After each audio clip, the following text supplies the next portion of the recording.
I watched my mother-in-law's lips curl into that familiar smirk as she raised her champagne glass.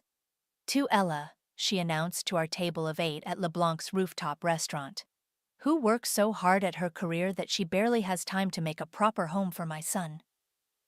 My name is Ella, and this was my 36th birthday dinner. A dinner I paid for, like everything else in my life. I maintained my smile, gripping my own glass so tightly I thought it might shatter. Beside me, Theo shifted uncomfortably, but said nothing. Of course he didn't. He never did. Remember when Michelle used to cook those Sunday roasts? Cassandra continued, her voice dripping with nostalgia. Now that girl knew how to take care of a family. Entry number 47, I thought, mentally adding it to my growing collection of subtle daggers. The waiter appeared with our appetizers, providing a brief reprieve from the tension. The architecture firm's keeping you busy? Christopher, my father-in-law, attempted to change the subject. His tone was kind, but his eyes avoided mine. They always did when Cassandra was on a roll. We just landed the Richardson project, I replied, carefully cutting into my tuna tartare. The sustainable housing development downtown. Oh, that's nice, Cassandra interrupted. Though I always thought architecture was such a masculine profession. Don't you miss having a more traditional role? 48. Actually, my friend Yasmin cut in from across the table. Ella's the youngest female architect to win the Urban Design Excellence Award. The firm wouldn't exist without her. I shot her a grateful look. Yasmin had been my rock through 3 years of marriage to Theo and his baggage. She'd witnessed every slight, every backhanded compliment, every comparison to the perfect Michelle. Awards don't keep a marriage warm, Cassandra replied sweetly. Do they, Theo? My husband suddenly became very interested in his phone. I watched his thumb scroll quickly past something, or someone's, message. Speaking of warm, I said, standing up. I need some air. Excuse me. The night air hit my face as I stepped onto the restaurant's terrace. Below, the city sparkled like scattered diamonds. This view, this success, I'd built it all myself. Yet somehow, I'd let these people make me feel small in my own life. Hey, Yasmin's voice came from behind me. You okay? Just adding to my collection, I said, pulling out my phone and opening the Notes app. Under Birthday Dinner 2023, I typed out Cassandra's latest jabs. Jesus, Ella, Yasmin peered at my screen. How long have you been keeping this log? Since they moved in, I admitted. 18 months, 2 weeks, and 3 days ago. Into the condo you bought, Yasmin emphasized. The one they live in rent-free because you're too nice. I laughed hollowly. Nice? No, weak is the word you're looking for. Then do something about it. Back at the table, dessert had arrived, a chocolate soufflé with a single candle.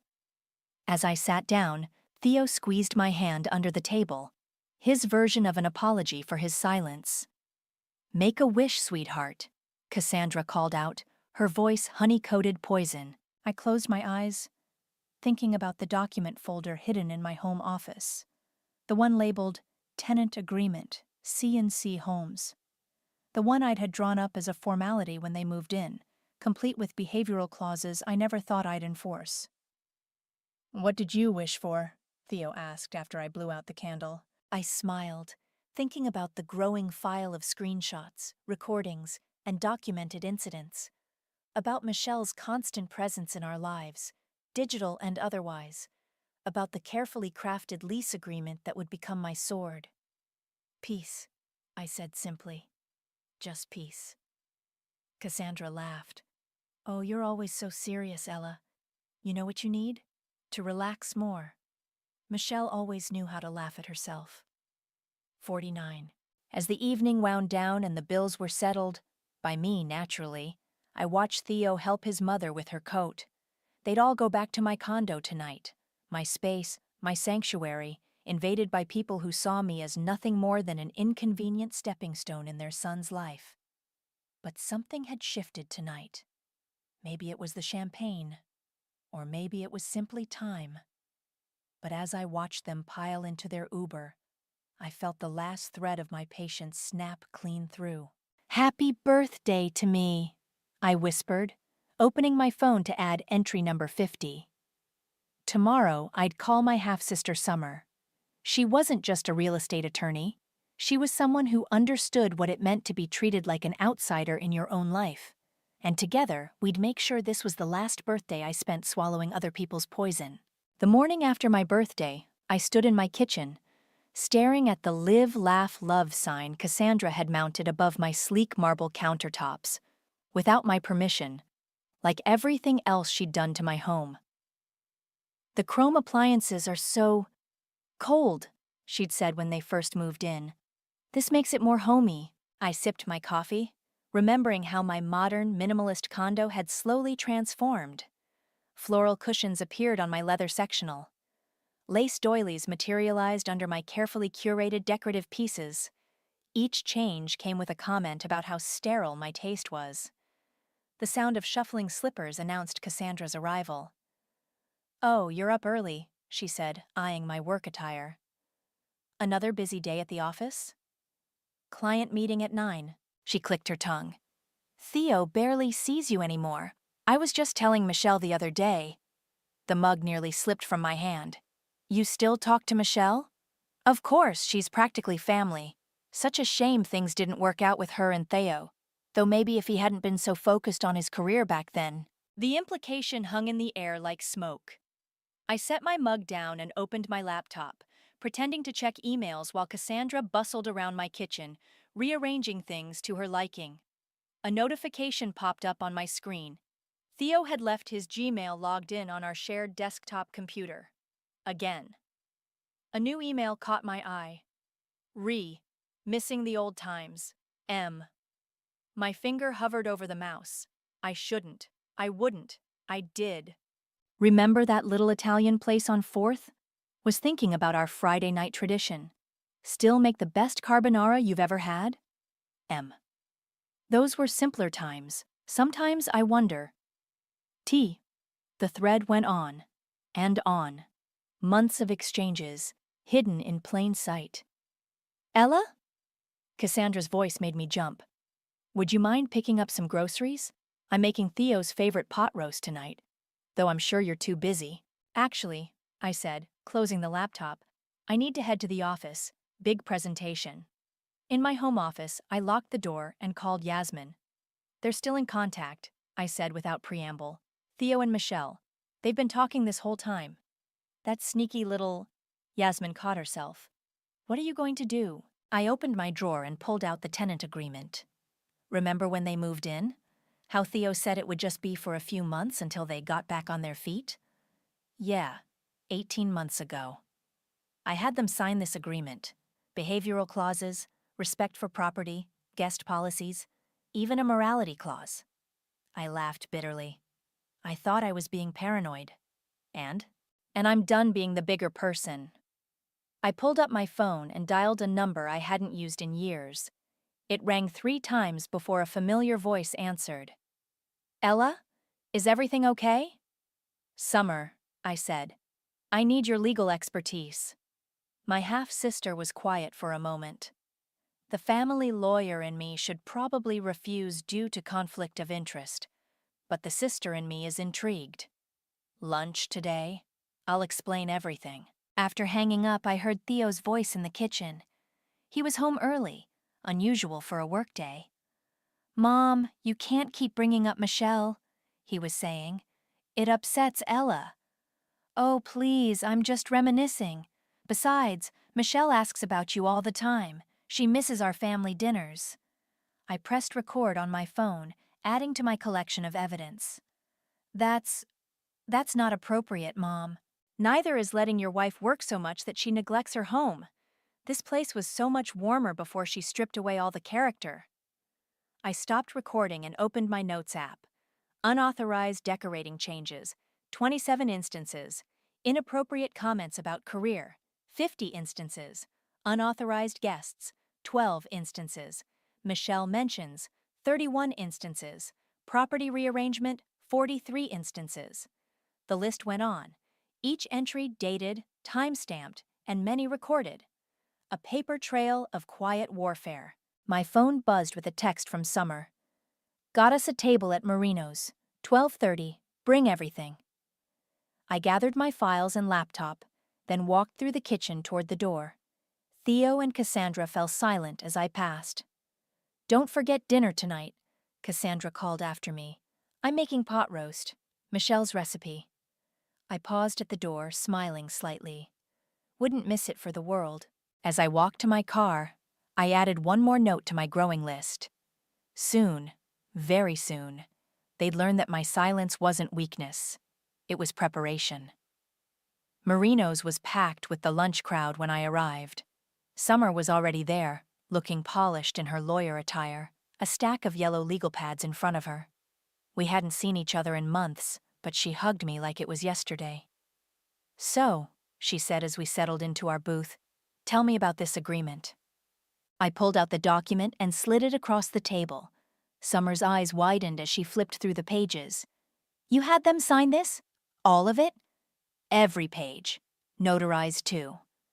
I took a sip of water. Theo said I was being ridiculous at the time. Called it unnecessary paperwork. Summer reached the behavioral clauses and let out a low whistle. Oh, Ella, you just found your nuclear button. What do you mean? These clauses? She pointed to Section 4.3. They're airtight. Violation of any 3 items constitutes grounds for immediate termination of residency. The waiter appeared to take our orders. As soon as he left, Summer leaned forward. Show me what you've got. I pulled out my phone, opening the evidence folder. Voice recordings, screenshots, security camera footage from the building lobby showing unauthorized guests. Even emails where they admit to changing things without permission. Summer started taking notes. And the Michelle situation? Here. I handed her my laptop. Emails between her and Theo, plus social media posts showing her at my condo when I'm at work. When they're specifically barred from having guests without prior notification, Summer murmured, scanning the agreement. Does Theo know you have access to these emails? Shared desktop. He never logs out. Our food arrived, but Summer was too engrossed in the documents to eat. Ella, this is comprehensive, almost like you've been planning this. Not planning, I corrected. Protecting myself. There's a difference. Well, Summer said, finally picking up her fork, your protection just became your power. But we need to do this right. I know someone, Gary Kennedy, best eviction attorney in the city. Eviction? The word felt strange on my tongue. That's what this is, isn't it? You want them out. I thought about that morning's pot roast comment, about Michelle's recipe, about Theo's secret emails. Yes, I said firmly, I want them out. Then let's call Gary. Summer pulled out her phone and put it on speaker. A warm, confident voice answered on the second ring. Summer, to what do I owe the pleasure? After quick introductions, Summer explained the situation. Gary's interest was immediately piqued. Send me everything, he said. But from what you're describing, we have a solid case for immediate eviction. The morality clause alone. What about backlash? I asked. They'll say I'm heartless, throwing out my husband's parents. Let them, Gary replied. The law doesn't care about family drama, it cares about contracts, and yours is ironclad. After the call, Summer reached across the table and squeezed my hand. Are you sure about this? It'll change everything. Everything's already changed, I said. They just don't know it yet. Back at the office, I received an email from Gary with draft documents attached. The subject line read, Notice of lease termination. Final warning. My phone buzzed with a text from Theo. Mom's pot roast tonight. Don't be late. Another text followed. And please try to be more pleasant than at your birthday dinner. I stared at the messages, then opened my evidence folder. Created a new entry. Date. Today. Time. 2:15 p.m. Subject. Husband prioritizing mother's dinner over wife's feelings about ongoing emotional abuse. My office phone rang. It was Yasmin. Hey, you okay? You've been quiet all day. I met with Summer, I said, and a lawyer named Gary. And? And I'm done being quiet. Yasmin was silent for a moment. Good. It's about time. That evening, I walked into my condo exactly on time. The smell of pot roast filled the air, and Cassandra was holding court in my kitchen like she owned it. "Oh, good. You made it," she said, not looking up from her stirring. Though the pot roast might be a bit dry, Michelle always said timing was everything. I set my bag down, feeling the weight of the legal documents inside it. "You're right, Cassandra. Timing is everything." She missed my tone completely. "Finally. You're learning. Now, if you could just work less and focus more on—" "Actually," I interrupted, "I have some paperwork we need to discuss. After dinner." Theo looked up from his phone, frowning. "What paperwork?" I smiled, thinking of the notice sitting in my bag. "Just some house rules we need to review, nothing major." But it was major. It was everything. And by tomorrow morning, they'd all know exactly how major it was. The pot roast sat untouched as I spread the documents across my dining table. Cassandra's face grew increasingly pale as she read through the final warning notice. This is ridiculous," she sputtered.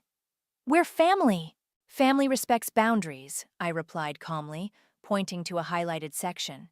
"Section 4.3 clearly states—" "I don't care what it states," she turned to Theo. "Are you going to let her do this to us?" Theo picked up one of the papers, his hands shaking slightly. "Ella, what is this really about?" I pulled out my phone and played the first recording. Cassandra's voice filled the room. "That girl has no idea how to be a proper wife. Michelle would never—" Next recording. "Did you see what she's wearing to work? Trying too hard to compete in a man's world?" "Stop it," Cassandra hissed. I didn't. Instead, I opened my laptop and turned it toward them. "Here's the security footage from last Tuesday, Michelle entering our building at 2 p.m., when I was at work." Theo's face went white. "She just stopped by to—" "To what, Theo? To exchange carbonara recipes?" Christopher, who had been silent until now, cleared his throat. "Now, Ella, let's not be hasty." "Hasty?" I laughed. "I've documented 53 violations of the tenant agreement in 18 months. That's not hasty, that's methodical." My phone buzzed. A text from Summer. "Gary filed the preliminary paperwork. You're good to proceed."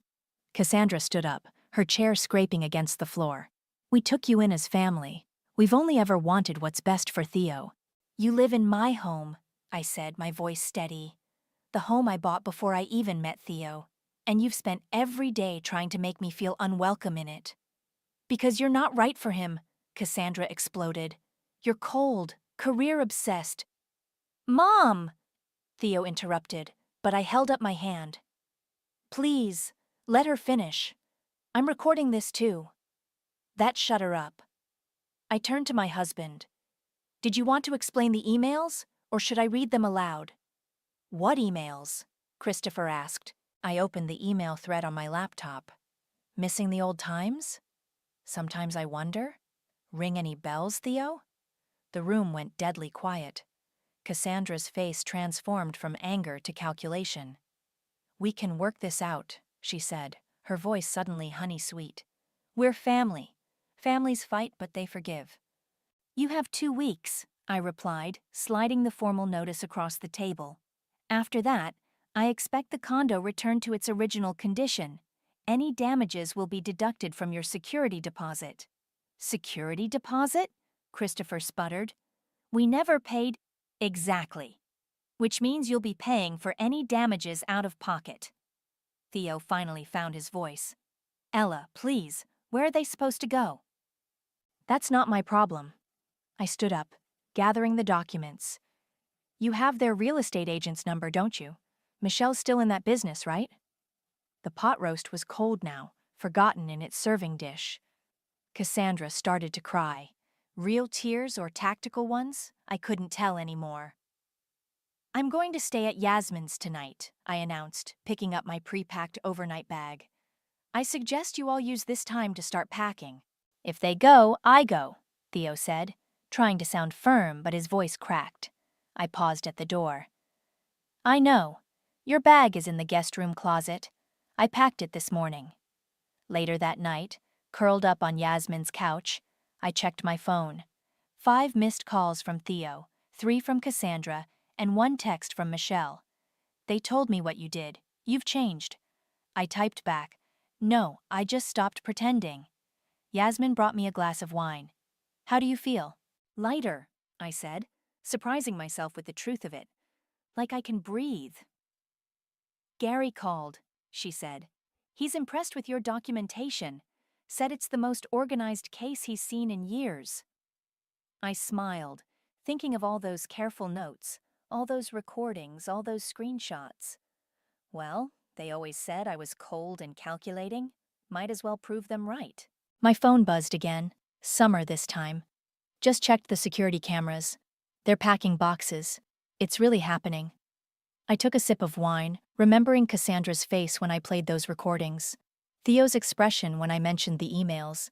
The way Christopher's bluster died when I mentioned damages. "You know they'll try to fight this," Yasmin warned. "Let them," I replied, opening my laptop to review Gary's latest email. "I've got everything documented, witnessed, and notarized. They want a war? I've got the ammunition." And for the first time in 18 months, I slept peacefully, knowing my home would soon be mine again. "You need to come to the company dinner tonight," Theo said over the phone. "People are starting to talk." I was at my office, reviewing blueprints for the Richardson project when he called. A week had passed since the pot roast confrontation, and the condo had become a Cold War zone. "Talk about what?" I asked, though I already knew. "About us. About why you're staying at Yasmin's. Mom's really trying, Ella. She even apologized." I pulled up the security camera feed on my laptop. Boxes lined my living room walls, but they hadn't packed nearly enough for people planning to leave in a week. "Fine," I said. "I'll come." "Thank you." He paused. "And Mom invited a few extra people to help smooth things over." My stomach tightened. "Let me guess. Michelle?" "She's a client now," he said quickly. "It's professional." I ended the call and immediately dialed Summer. "They're stalling," I told her. "Playing nice while they look for legal loopholes." "They won't find any," Summer assured me. "But be careful tonight. Document everything." The company dinner was at La Maison, one of those overpriced French restaurants where the portions are tiny and the drama is supersized. I arrived exactly on time to find Cassandra, Christopher, and Theo already seated, with Michelle right beside them. "Ella!" Michelle stood up, arms open for a hug I didn't return. "It's been too long." She looked exactly as I remembered. Perfectly styled hair, designer dress, and a smile that never quite reached her eyes. "How's the real estate business?" I asked, taking my seat. "Wonderful. In fact, I was just telling Theo about this charming house that's available. Perfect for his parents." Cassandra dabbed at her eyes with a napkin. "But we love the condo. It feels like home." "It's not your home," I said quietly. "It never was." The waiter arrived with wine, breaking the tension. As he poured, I noticed Michelle's hand brush against Theo's arm.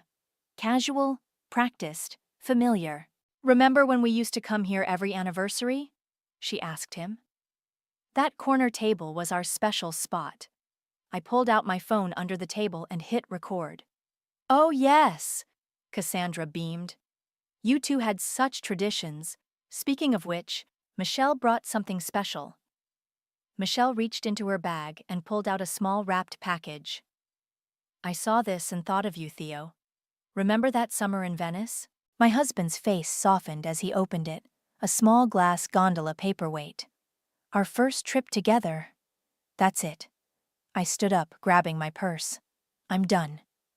"Ella, please." Theo reached for my arm. "You're embarrassing me." "I'm embarrassing you?" I laughed, loud enough that nearby tables turned to look. "Your ex is giving you romantic mementos while your mother plays matchmaker, and I'm embarrassing you?" Cassandra's face hardened. "If you leave now—" "You'll what?" I challenged. "Move out faster? Because that's not what those half-empty boxes suggest." Michelle tried to play peacemaker. We're just reminiscing, Ella. No need to be insecure. I turned to her, feeling strangely calm. You know what's interesting, Michelle? You're still so comfortable in spaces that don't belong to you. My husband, my home, my life. You just keep showing up uninvited. I was invited, she said primly. Yes, by people who don't have the right to invite anyone. I picked up my wine glass. To trespassing. You're all so good at it. I set the glass down without drinking and walked out, ignoring Theo's calls behind me. In my car, I pulled out my phone and sent 3 emails in quick succession. To Gary, need to accelerate the timeline, sending new recordings. To Summer, they're not leaving voluntarily, time for Plan B. To the building management, please change all security codes effective immediately, new tenant agreements pending. My phone buzzed with responses almost instantly. Gary, documentation received, filing emergency eviction notice tomorrow morning. Summer, on it, meeting you at the office in 20. Building management, codes changed, new keys required for all access points. One last text came through, from Theo. You're overreacting. Come back and we can talk about this. I started my car, thinking about the half-packed boxes, the secret meetings, the calculated manipulation. They thought they were playing chess, but they'd forgotten whose board they were playing on. At my office, I found Summer waiting with a stack of papers. Ready? She asked. I nodded, pulling out my laptop and the file labeled Violation Summary, Tenants Cassandra and Christopher Holmes. Let's end this, I said, opening the document that would finally clear my home of unwanted guests. All 52 pages of it. Summer smiled grimly. They have no idea what's coming, do they? No, I replied, starting to type. They really don't. The DHL courier arrived at exactly 9 a.m. the next morning. I watched through the building's security feed as Cassandra signed for the envelope, her face shifting from annoyance to shock as she read the contents. My phone rang almost immediately. An emergency eviction? She screeched. You can't do this. Actually, I said calmly, I can. Check page 3. We're consulting our lawyer. Perfect. Have them call Gary Kennedy. His number's on the last page. I ended the call and turned to Yasmin, who was sitting across from my desk. And now we wait. We didn't have to wait long. Within an hour, my office lobby was chaos. Ma'am, you can't go up without an appointment, I heard the security guard say. I'm her mother-in-law. I pressed the intercom. Let them up, Rick. Moments later, Cassandra burst through my office door, Christopher and Theo trailing behind her. She waved the papers like a weapon. 48 hours? She sputtered. You're giving us 48 hours to leave? Actually, I corrected.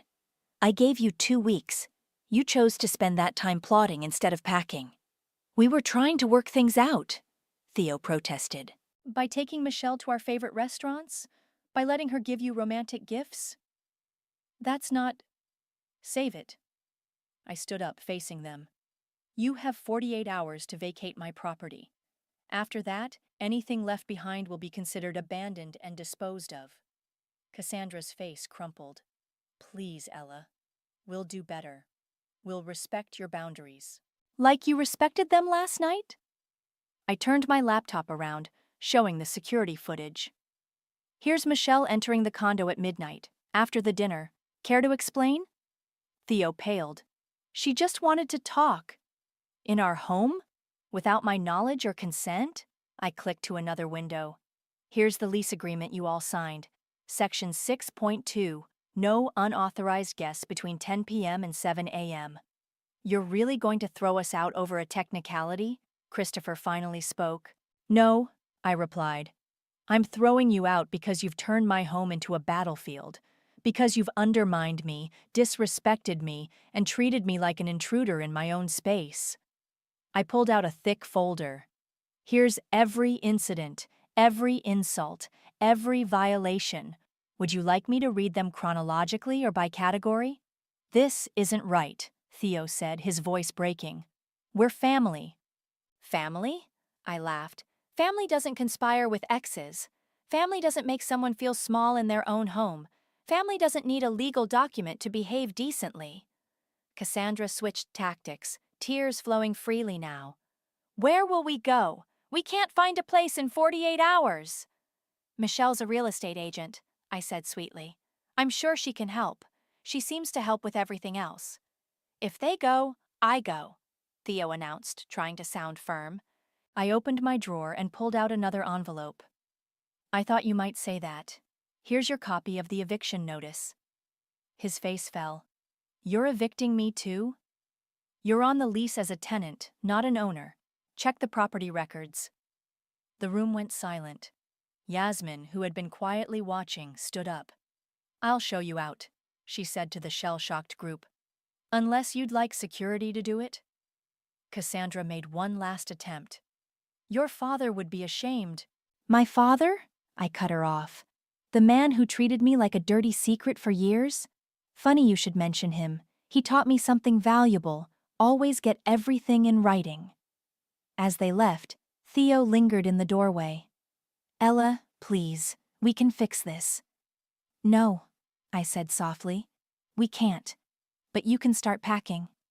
After they left, Yasmin returned with coffee. You okay? Better than okay. I picked up my phone to text Summer. It's done. They got the notice. Her reply came quickly. How'd they take it?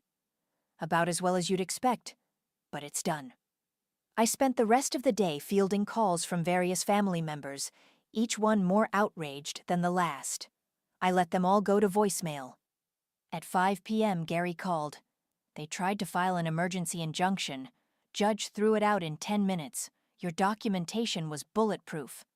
So it's really happening? 48 hours, not a minute more.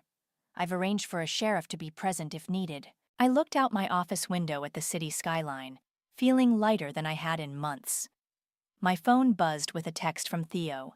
Michelle's parents have a guest house. We'll be staying there until we figure things out. I didn't reply. Instead, I opened my calendar and made an appointment with a cleaning service for 3 days from now.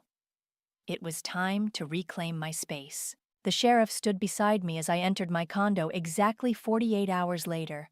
The place was empty. Surprisingly, remarkably empty. Even the live, laugh, love sign was gone. Everything appears to be in order, the sheriff said, checking his paperwork. They vacated on time. I walked through each room, noting the small acts of spite they'd left behind.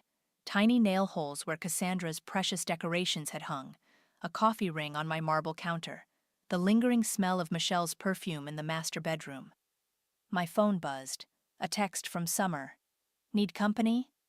Please, I replied. She arrived 20 minutes later with a bottle of champagne and 2 glasses. The sheriff had left, and I was sitting on my leather sectional, staring at the blank walls. They actually did it, Summer said, looking around. They actually left. With help from Michelle's parents, apparently. I accepted a glass of champagne. Theo texted to let me know they're all staying in their guest house. Of course they are. Summer sat beside me. How are you feeling? Before I could answer, my phone rang. The screen showed unknown number. Hello? You won. Michelle's voice was tight, controlled. You did what I never could. You got them out. I put the phone on speaker. Is that why you've been hanging around? Trying to get revenge by proxy? She laughed bitterly. I spent 6 years trying to please those people. 6 years of Sunday roasts and family traditions and being the perfect daughter-in-law to be. And still, it wasn't enough. Nothing ever is with them. No, she agreed, but now they're my problem again. Karma's funny that way. After she hung up, Summer raised her eyebrows. Well, that was unexpected. Everything about this is unexpected. I stood up, walking to the windows. I never thought I'd actually do it. Do what? Stand up for yourself? Be alone. Summer joined me at the window. You're not alone. You're free. There's a difference. My phone buzzed again. Theo this time. Can we talk? Please? Not yet, I typed back. The cleaning service arrived an hour later, armed with supplies to erase every trace of the past 18 months. As they worked, Summer and I sat on my balcony, watching the sunset. "I'm having an open house next week," I said, "for potential tenants." "Already?" "The lease is ready, triple-checked by Gary." I smiled. "With even more behavioral clauses." "You're really going to rent it out?" "Just the guest rooms. I'm keeping the master suite." I took another sip of champagne. It's time to make this place generate income instead of drama. My phone kept lighting up with messages. "Cassandra, you'll regret this. Family is forever." Christopher, "We can work something out." Theo, "I miss you. Michelle's guest house isn't home." I blocked each number one by one. "Look what I found," Summer called from inside. She emerged holding a small box labeled "Wedding Photos." "Burn it," I said. "Really?" I thought about it. "No, store it. Some memories are better as lessons." The cleaning crew finished around midnight. The condo smelled of lemon and possibility. Every surface gleamed, every room emptied of their presence. "Want me to stay?" Summer offered. "No," I said, surprising myself. "I need to do this part alone." After she left, I walked through each room again. In the master bedroom, I opened every window, letting the night air sweep through. The closet still held traces of Theo's cologne, but that too would fade. My phone lit up with one final message, from Michelle. "They're already talking about moving in with me permanently. I should have known they'd never change." I typed back, "Not your circus, not your monkeys, not anymore." Then I blocked her number too.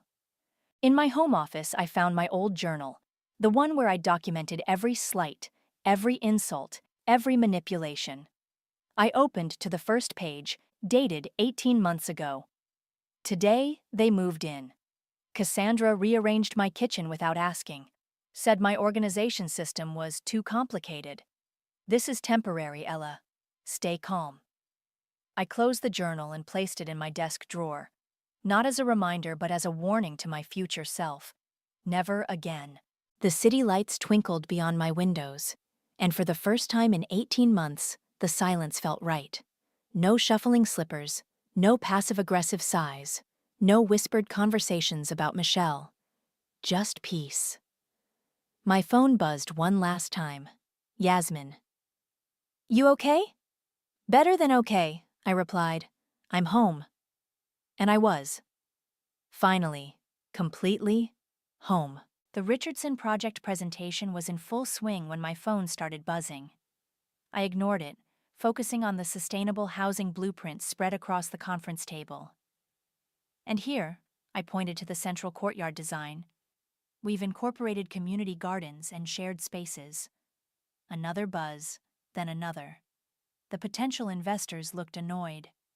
"Excuse me," I said, stepping out to check my messages. 17 missed calls, all from Michelle's number. I clicked play on her voicemail. "Ella, I know you blocked me, but they're driving me insane. They've taken over my guest house, my life, my relationship. I understand now. I'm so sorry." Back in the conference room, I nailed the presentation. The investors loved the design, especially the community aspects. As we shook hands, my assistant appeared.